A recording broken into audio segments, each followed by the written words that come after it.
Nag-away ang dalawang lalaki, bigla silang nagsuntukan, agad sumugod ang mga kasama ng magkabilang panig.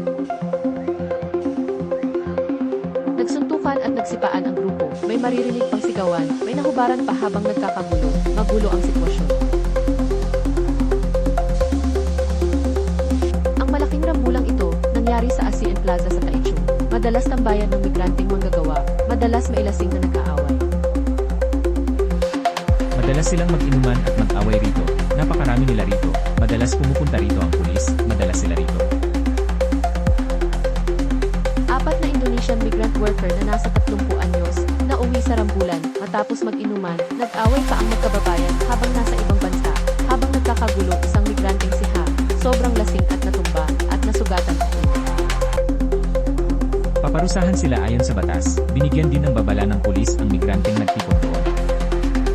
Sa Guhua Road sa Miaoli, may lalaking maihawak na kutsilyo, at nagwawala sa gitna ng kalsada, nang hahamon pa sa dumaraang sasakyan, kaya agad tumawag ng pulis ang mga tao. Nasaan ang kutsilyo? Tumayo ka.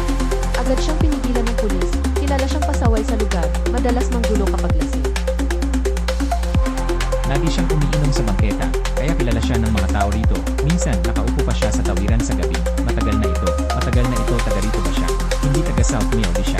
Nagbibisikleta siya papunta rito para uminom. Dito umiinom at paikot-ikot. Ipapasa siya sa korte sa Miaoli. Para siyang bombang pwedeng sumabog anumang oras, perwisyo siya sa mga residente. Sinabi ng pulis na paigtingin ang pagpapatrolya para mapanatili ang kaayusan.